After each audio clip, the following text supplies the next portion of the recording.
News live, खोज सच्चाई की। नमस्कार, D2 न्यूज़ लाइव में आपका स्वागत है। जम्मू कश्मीर के पहलगाम में हुए आतंकी हमले का देश के साथ साथ प्रदेश के जगह जगह कोने कोने में विरोध प्रदर्शन किए जा रहे हैं। इस विरोध प्रदर्शन के बीच बहुजन समाजवादी पार्टी शिमला लोकसभा के पूर्व प्रत्याशी अनिल कुमार मंगेट ने भी कहा कि हम इस दुख की घड़ी में पीड़ित परिवार के साथ हैं, परंतु सुरक्षा व्यवस्था पर कुछ प्रश्न उठाना लाजमी है। अनिल मंगेट ने कहा कि देश की आम जनता पूछ रही है, अगर जम्मू कश्मीर एक संवेदनशील राज्य है, यहाँ पर सुरक्षा के इंतजाम कड़े क्यों नहीं किए गए। अगर जम्मू कश्मीर के पर्यटन स्थल पहलगाम में केंद्र सरकार सुरक्षा के पुख्ते इंतजाम करती, सुरक्षा व्यवस्था कड़ी होती, तो देश की धरती बेगुनाहों के खून से लाल न होती। इस नरसंहार से साफ जाहिर होता है कि सुरक्षा व्यवस्था के इंतजाम पुख्ता नहीं थे। अनिल कुमार मंगेट ने कहा, हम केंद्र सरकार के सुरक्षा के प्रति उदासीन रवैये पर हैरानी जताते हैं। इस दर्द का एहसास तो उनको है जिन्होंने अपने परिजनों को खोया है। इस अमानवीय भयानक घटना के शिकार हुए हम उनके प्रति दुख संवेदना प्रकट करते हैं। अनिल कुमार मंगेट ने मीडिया से रूबरू होते हुए कहा कि हिंदुस्तान की ज़मीन पर ऐसी घटनाओं को कभी बख्शा नहीं जाएगा। हमें देश के सैनिकों पर पूर्ण भरोसा है और आतंकियों की करनी पर जवाबदेही जरूर करेंगे। प्रसिद्ध पर्यटक स्थल जम्मू कश्मीर पर जिस तरीके से आतंकवादियों ने नरसंहार किया, उससे पूरा देश स्तब्ध है। जम्मू कश्मीर की धरती पर बेगुनाहों को उनका धर्म पूछकर, उनकी जगह पूछकर नरसंहार किया, उनको मौत के घाट उतारा। ये बहुत ही शर्मनाक, भयानक और दर्दनाक दृश्य था। हम हादसे पर दुख व्यक्त करते हैं और जिन्होंने अपने प्रियजनों को खोया है, उनके प्रति अपनी संवेदना प्रकट करते हैं।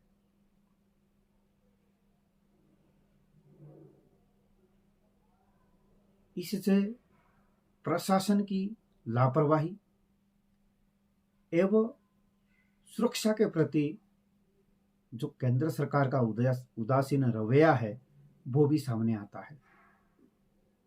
सरकार को जरूर कुछ ऐसे कदम उठाने चाहिए जिससे भविष्य में ऐसे नरसंहार को रोका जा सके। सबसे पहले तो प्रश्न ये उठता है कि अगर सरकार की तरफ से जम्मू कश्मीर जैसे संवेदनशील क्षेत्र में सुरक्षा व्यवस्था के इंतजाम अगर पुख्ता थे, तो ये फिर दर्दनाक हादसा कैसे हुआ। और अगर सुरक्षा नाम की कोई चीज नहीं थी, व्यवस्था नहीं थी, तो इसके लिए फिर केंद्र सरकार दोषी है। इस दर्दनाक हादसे को केंद्र सरकार को गंभीरता से लेना चाहिए। आतंकवाद पर हिंदुस्तान को सख्त रुख अपनाना चाहिए और आतंकवादियों को बिना किसी दबाव के, बिना किसी हस्तक्षेप के सख्त जवाबी कार्रवाई करनी चाहिए।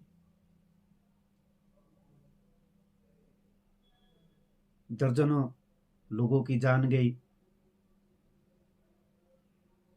किसी ने अपना पुत्र खोया, किसी ने अपना बेटा खोया, किसी ने अपनी मां खोई, सभी ने अपने प्रियजनों को खोया है। सरकार का कर्तव्य बनता है, सरकार से मांग करते हैं कि ऐसी दुखदायी स्थिति में सरकार उनकी आर्थिक सहायता भी करे। हमारी संवेदना उन सभी के प्रति है जिन्होंने अपने प्रियजनों को खोया है। देश की सरजमी पे इतना भयानक हादसा, इतना दुखदाई हादसा नरसंहार, ये बिल्कुल भी स्वीकार नहीं है। और हमें देश के नायकों पर, देश की सेना पर पूर्ण भरोसा है कि वो जवाबी कार्रवाई करेंगे। और जिस तरीके से आतंकवादियों ने बेगुनाहों पर गोलियां चलाई, दर्दनाक हादसे को अंजाम दिया, हमें सेना पर पूरा भरोसा है कि देश की सेना जरूर इसका बदला लेगी। उनकी करनी का जरूर बदला लिया जाएगा। तो देश की सरजमी पर आतंकवादियों को बिल्कुल भी बख्शा नहीं जाना चाहिए। देश की पूरी शांति व्यवस्था को तोड़ मरोड़ कर रख दिया। इस तरीके की घटना बड़ी दुखदाई होती है। जम्मू कश्मीर में गए हुए मेहमानों पर, पर्यटकों पर ये जो नरसंहार किया गया, ये बहुत ही भयानक था। इस पर जरूर कार्रवाई करनी चाहिए और इसका जवाब देना चाहिए। हमें देश की सेना पर गर्व है और देश की सेना पर विश्वास है कि हमारे